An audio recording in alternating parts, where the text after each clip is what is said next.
Hey guys, this is Emily Harper, and I am talking about narrative theory today. I added the picture "Today is the first day of the rest of your life" because I felt like that was really the basis and the goals set for narrative theory. Co-founders of narrative theory include Michael White and David Epstein. Michael White was born December 29th, 1948. I wanted to add in there that the book says 1949, but I looked on like 5 different sites and it said 48. So I went ahead and went with 48 because I felt like the majority ruled there and it definitely could have been a typo in this one small section of the book. Um, he was born in Adelaide, South Australia. His undergrad was in social work at the University of Australia. He worked at Adelaide Children's Hospital as a psychiatric social worker while he was the editor for the Australian Family Therapy Journal in 1983. He was the founder of Dulwich Centre Australia. I'm sorry, I'm probably going to get tongue-tied and have to slow myself down talking a lot in this because I know how I am. Anyhow, he shared his technique throughout the world in Indigenous communities in Canada. Where he was able to compromise land disputes. He was the founder of Adelaide Narrative Therapy Centre in Ontario, Canada, and shortly after he founded that, he died from a sudden heart attack on April 4th, 2008, which is so traumatic to me because as I was looking through the works, he did so much, right, in his time, and his co-founder, David, it's amazing because he continues to update new books and create new content. But I can only imagine what would happen had Michael White lived any longer and was able to co-write more stories and papers and articles with David Epstein. Anyways, David Epstein was born August 30th, 1944 in Petersburg, Canada. He had a bachelor's in sociology and anthropology at Auckland University. In 1969, he continued with his diploma in community development at the University of Edinburgh, graduating in 1971. He then graduates with a master's in applied science studies from Warwick University, United Kingdom in 1976. He received a certificate of qualification in social work in 1977. He's currently the co-director of the Family Therapy Centre in Auckland, New Zealand, and he's an international traveler sharing workshops, lectures in North America, Europe, and Australia.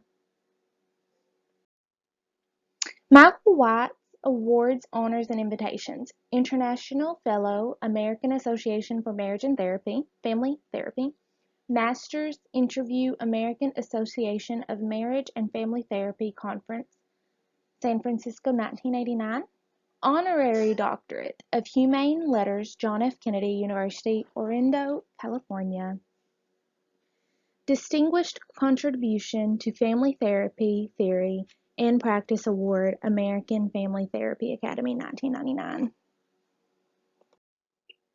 Michael White and David Epstein was known for studies on eating disorders, bulimia, and anorexia.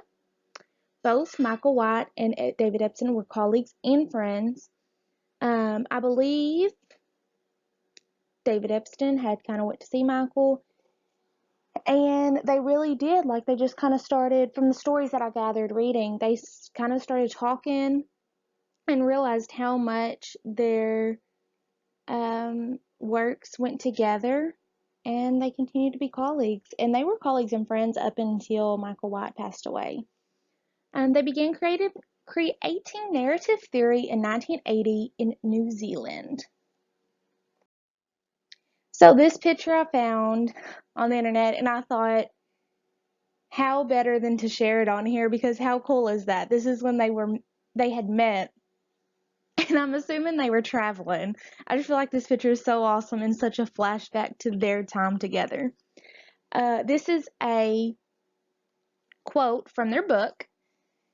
One of the aspects associating with this work that is of central importance to us is the spirit of adventure. We aim to preserve this spirit and know that if we accomplish this, our work will continue to evolve in ways that we are enriching to our lives and to the lives of those persons who seek our help. This just totally captivated what narrative theory stood for and is for me. I felt like this quote was awesome because it came directly from their book. And how does it not go with the picture here? Because you can tell they're somewhere on an adventure, they're sightseeing. And this was a picture that made it through all the times and all the internet pictures, and I felt like this just showed adventure, and it definitely talks about what narrative theory is. Just the enriching of our lives and how we affect other people, whether we want to admit it or not, and how it's up to us to live, to have the spirit of living and adventure in us, and to make the choices we do. These are a couple photos that I felt were important to discuss with the narrative therapy. The first three photos are actually of the books that were written by David Epstein and Michael White. Literature Means to Therapeutic Ends was written in 1989. Narrative Means to Therapeutic Ends, written in 1990. And Experience, Contradiction, Narrative to Imagination is works, papers that were from David Epstein and Michael White. The storytelling picture I felt was important because as the client is storytelling, it is the counselor's job to kind of get out of them the content, the important content, the details of the content, history, experiences that the clients were vague on, or maybe figuring out why the client felt that a certain experience was so important. Communication. The dialect between a counselor and a client in narrative therapy is very, very important. It's important for the client to trust the counselor always, but in narrative therapy or theory, it is important that the client or that the counselor is optimistic and accepting of everything that the client has to say. The emotions of the story is very important because this could determine what the client felt, how they felt, if there was any emotion at all to certain experiences. How they tell their story and what parts are more vocalized than the others are important for the counselor to know, just so that way they can have a better understanding of what the client is feeling, how they are feeling it, and how it would be better for the client to work through that. What is important for the client to work through. Narrative therapy principles. There are 8 of them. Therapist influential but decentered. Person separate from problem. All problems have exceptions. Opposite of problem is preferred. Preferred story woven into identity. Impact of relationships explored. Deconstruct societal norms. And personal decision making supported.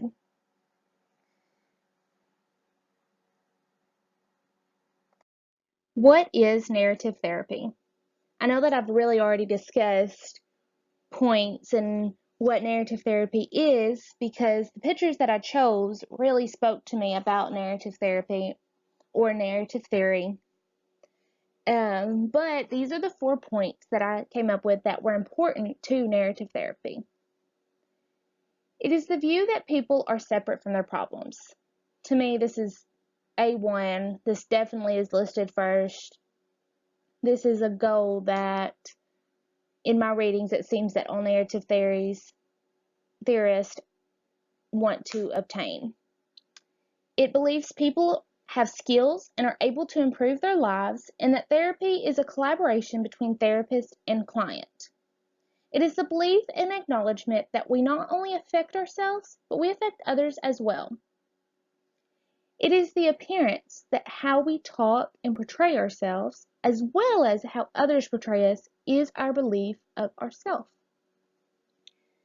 The last one really spoke to me. It took me a minute to grasp, but I really feel like it is important.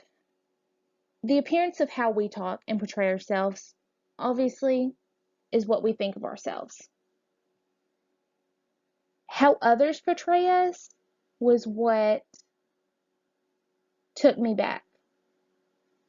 Because I don't want to think that I necessarily care about what others think, but, and I'm sure some of you out there are thinking that's wrong, I don't care about what others think. There's no way you can make me believe that. As I was reading and I kind of grasped this thought, I realized that even if we're not acknowledging it subconsciously, we are taking in what others say about us and how others speak about us, whether we want to admit it or not. And I don't think, because I also thought about, well, we don't know what others are saying about us, so how are we supposed to take that? I don't think it meant that. I think it meant in conversation, when others speak about us, when others speak to us, when others tell people about us, we take that in, whether we want to or not. And I kind of had the example that if somebody came up and you asked them, hey, why didn't you tell me about so and so? Well, I know you are always so emotional, so I didn't want to lay that on you. I know you're such a worrier, so I didn't want you to have to worry about that. You never described yourself as being emotional or worrier. Since that person said it, you might not necessarily argue with them. You take it, agree with it, and go on about your business. And so you've internalized that without consciously knowing that you've internalized it, and it's been their belief. It wasn't even your belief until they said it, or until a few people said it. So now, I definitely agree with that last point, that it's how others portray us is our belief of ourselves as well. Key concepts that I wanted to list was double listening. Counselor separates the person from the problem in their mind while they continue to listen and respond to the client. Externalizing conversations counteract oppressive problems they face. 2 stages. Map the influence of a person's life back to the problem, and map the influence of the problem in the person's life. It's very important to understand that in narrative therapy, the person and the problem is separate. The client is not the problem. So externalizing conversation. While you're conversing with the client, you have to be able to double listen, and while you're double listening, map out the conversation of the influence of the problem and the influence of the person's life back to the problem. 3 main concepts of narrative therapy stated in the text were focus of narrative therapy, the role of stories, and listening with an open mind. The focus of narrative therapy is really what this whole slide is about. The role of stories is how I discuss the importance of storytelling and how we react to the clients telling the story, and listening with an open mind, because with narrative therapy, it's very much open-ended questions, open mind, non-judgmental. Everything is more positive and optimistic. And so it was very important to me that I listed that in the key concepts. Just a side note, for the person-centered theory lovers, I thought it was really neat that the book stated narrative therapists agree with Carl Rogers on the importance of therapist's way of being rather than being technique-driven. It is the therapist's way of being that helps the client perceive their story in a different way. So I thought that was kind of neat to add in, just to put a perspective beside it to make sure that was not glanced over. So if you really like person-centered theory, I'm sure there's definitely some points in narrative therapy that you like. Okay, so now since I'm about halfway done, I figured we could take a brain break or a mental health break, and talk about the interesting facts of 1980, which was when this theory was thought of. January 1980, gold reached a record high of $850 per ounce. Pac-Man Arcade was created. That's probably my favorite interesting fact of 1980. Ronald Reagan was elected President of the United States. Post-it notes were released. It's weird because I never actually thought about when post-it notes were released or how they were really released because they've always just kind of been here for me. But the top song was Lady by Kenny Rogers. And now let's get back to the narrative theory. What's the counselor's role? I know that I've definitely already kind of talked about this and what their role is, but these were points that I thought were important to establish. Attempt to engage people in deconstructing problem-saturated stories, identifying preferred directions and creating alternative stories that support these preferred directions. To be effective, the counselors should focus on their own attitudes or perspectives rather than being on techniques. Therapists keep an optimistic mindset throughout the session. The counselor emphasizes listening to clients without judgment or blame, affirming and valuing them. The counselor asks questions to elicit more details about emotions, sensations, and specific events. Counselors see past the dominant cultural norms and appreciate clients' differences. Interested in finding out how the problems first became evident and how they have affected clients' views of themselves. Why so many questions? So the whole point that I kind of gathered, not the whole point, definitely a main point for narrative theory is to ask questions to evoke the storytelling of the clients. And the reason for that is to explore the dominant cultural process and imperatives, discover unique events, often circular, relational, and seek to empower clients in new ways, generate experience rather than to gather information, progressively discover or construct experiences, to be open-ended, and to have a sense of not knowing. The therapist is not the expert in the client's life, and so these questions are to show the client that the therapist does not know all, or the counselor does not know all, and to show that, to give the client the chance to explain themselves, to explain in deeper depth their story or the situations in the story. And it also gives the counselor more details and better understanding of the client's life. Examples of these questions would be, how deeply has this problem affected you? To what extent has this problem influenced your life? Was there ever a time in which anger wanted to take you over and you resisted? How did you do it? What was that like for you? What do you think this tells me about what you have wanted for your life, about what you have been trying for in your life? What actions might you commit yourself to if you were to more fully embrace this knowledge of who you are? Now that you have reached this point in life, who else should know about it? I guess there are a number of people who have outdated view of who you are as a person. What ideas do you have about updating these views? What challenges have you faced growing up in your culture? How have you been able to draw on strengths and resources from your culture? As you notice, all of these are open-ended, more positive outlook on them, positive view from them. And I thought it was just kind of cool to kind of add that aspect in here.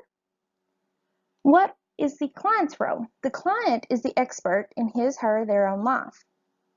They take the expert role, which is sometimes, even as I was reading, it was a little difficult for the client to understand that, The counselor is not the expert in their life. They are.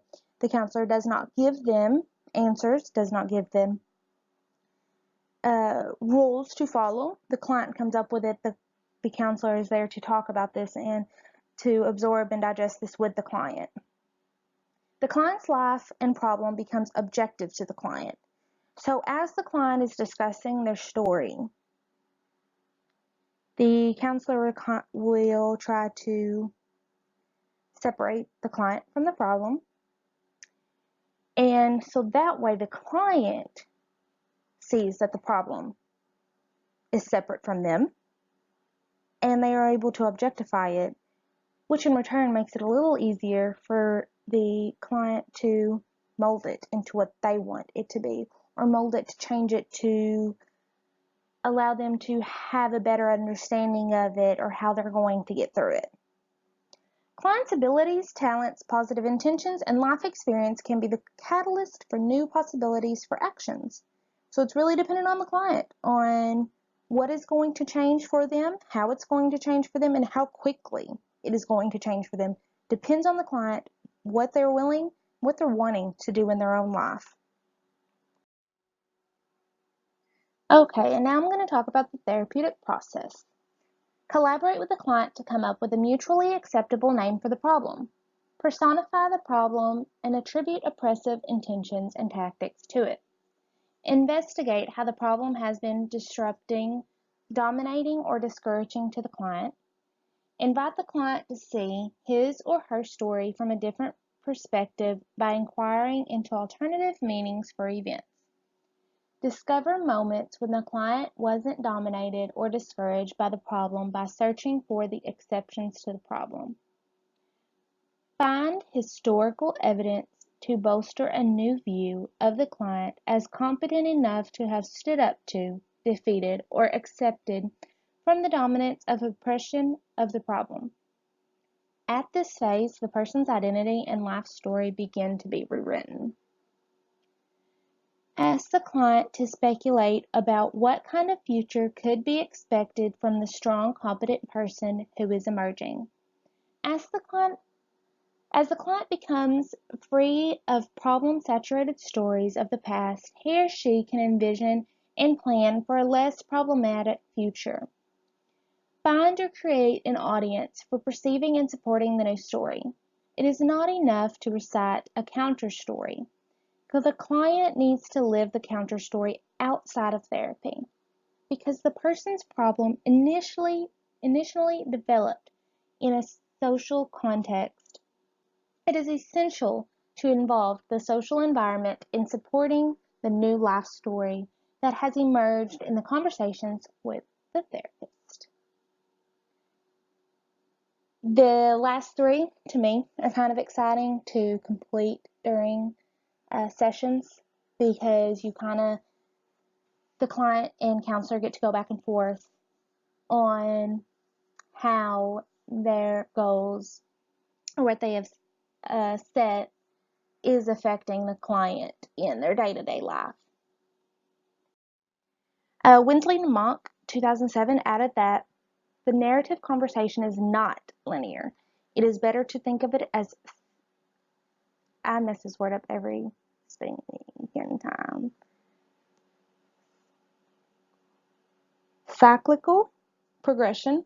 These elements include: move problem stories toward externalized description of problems, map the effects of the problems on individuals, invite the individuals to evaluate the problem and its effects, listen to signs of strength and competence in an individual's problem-saturated stories, and build a new story of competence and documents these achievements.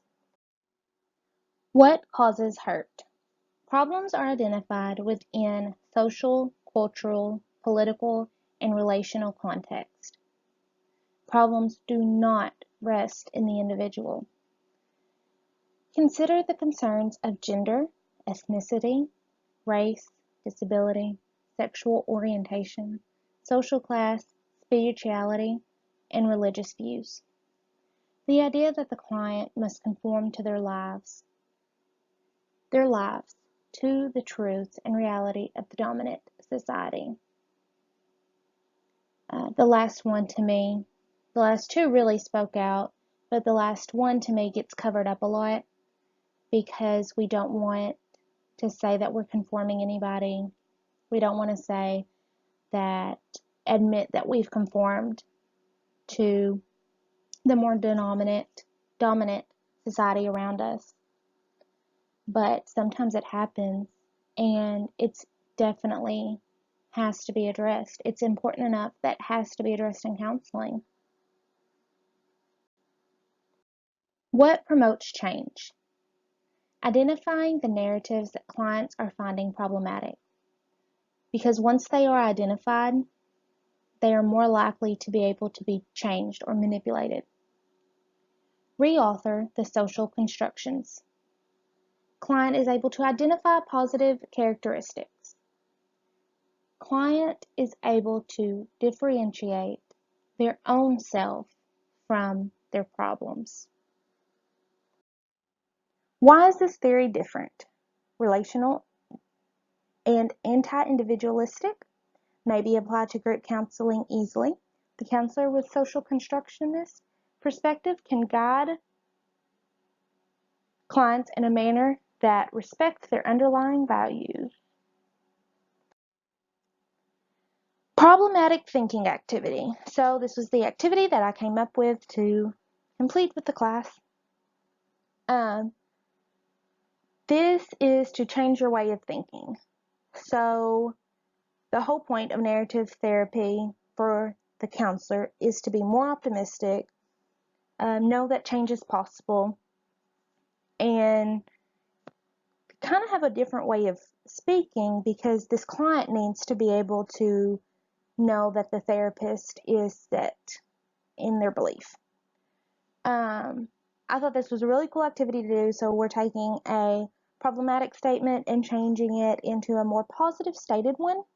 I can't stand him could be turned to I'm having a hard time dealing with him.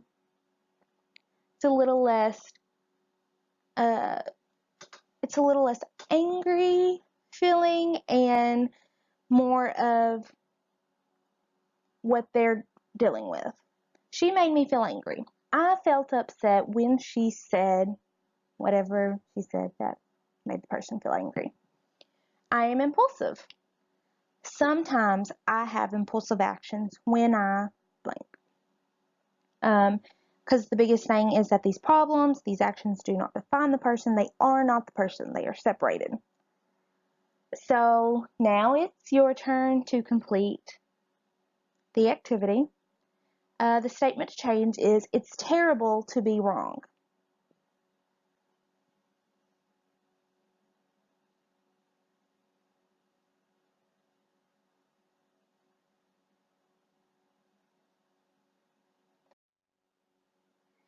The statement that I came up with was, everybody can be wrong sometimes, and that's okay. This can very well be different than yours, but I just thought that was a good one. The next is, he ruined my life.